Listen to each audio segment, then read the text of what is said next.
2025 సంవత్సరం ఎలా ఉండబోతోంది? అత్యంత భయంకరంగా ఉండబోయే సంవత్సరం ఇదేనా?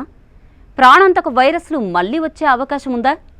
ప్రకృతి వైపరీత్యాలతో పాటు మూడవ ప్రపంచ యుద్ధం భయం పొంచి ఉందా? ఏలియన్స్ భూమి మీద దాడి చేయనున్నాయా? కొంతమంది దేశాధ్యక్షులకు ప్రాణభయం ఉందా? చాలా దేశాలు కనిపించకుండా పోతాయా? ఇటువంటి చాలా విషయాలు మీరు ఇప్పటికే సోషల్ మీడియాలో చూసే ఉంటారు. ఇంటి పక్కన ఉండే గుడి పూజారి దగ్గర నుండి అంతర్జాతీయ స్థాయిలో పేరున్న వాళ్ళు చెప్పిన భవిష్యవాణి మనకు తరచూ సోషల్ మీడియాలో కనిపిస్తూనే ఉంది.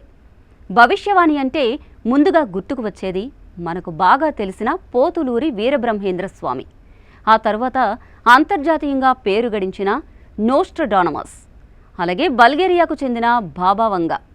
కానీ ఈ మధ్య మరో పేరు కూడా ఈ లిస్టులో చేరింది. అదే అమెరికాలో సింప్సన్ అనే కార్టూన్ కంపెనీ. ఇది ప్రతి సంవత్సరం కొన్ని ప్రెడిక్షన్స్ చేస్తుంది. అవి 99% కరెక్ట్గా చేస్తుంది. వాటి గురించి ఇప్పుడు మనం చెప్పుకోబోతున్నాం. అమెరికాలోని ఫాక్స్ మీడియా సంస్థ ఈ సింప్సన్ అనే కార్టూన్ సిరీస్ చేస్తుంటుంది. ఇది 30 సంవత్సరాలుగా ఉన్న చాలా ఫేమస్ కంపెనీ.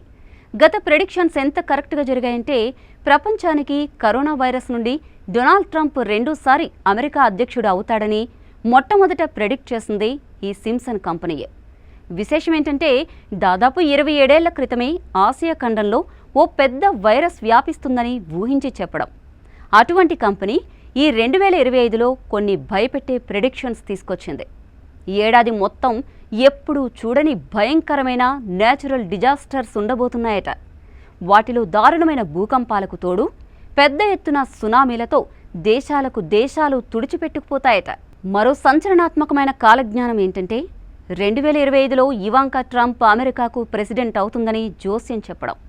అదేంటి, ఇప్పుడు ట్రంప్ ఉన్నాడు కదా అంటే, ట్రంప్కు ఈ సంవత్సరం ప్రాణహాని ఉందని సోషల్ మీడియాలో సింప్సన్ ప్రెడిక్షన్ ఆధారంగా రకరకాలుగా వార్తలు వైరల్ అవుతున్నాయి. వీటితో పాటు ఏఐ ఆధారిత రోబోట్స్ చాలా వరకు పుట్టుకొచ్చేస్తాయని, వాటి వల్ల మేలెంత ఉన్నా ప్రమాదం కూడా అంతే పొంచి ఉందని సింప్సన్ చెబుతోంది.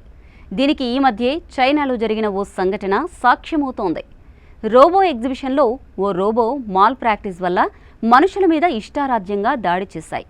అలాగే ఈ సంవత్సరం సోలార్ కార్లతో పాటు ఫ్లయింగ్ కార్లను కూడా చూడొచ్చని, దాంతోపాటు వర్చువల్ రియాలిటీ ఓవర్లోడ్ అయ్యి మనుషుల మెమరీని చాలా వరకు ఇంపాక్ట్ చేస్తుందని ప్రెడిక్షన్ చేసింది.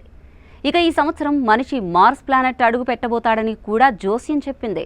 గమ్మత్ ఏంటంటే, ఈ ప్రెడిక్షన్లన్నీ ఆ కంపెనీ తన కార్టూన్ ఎపిసోడ్ల ద్వారా చెప్పడంతో ఎపిసోడ్లతో పాటు ప్రెడిక్షన్స్ కూడా ఫేమస్ అయ్యాయి. బాబా వంగా, నాస్ట్రడానమస్ ప్రెడిక్షన్స్ కూడా చాలా వరకు ఈ సింప్సన్ ప్రెడిక్షన్స్తో సరిపోయాయి. దానితో పాటు ప్రపంచానికి సింప్సన్ ప్రెడిక్షన్ యాక్యురసీ మీద బాగా నమ్మకం ఉంది.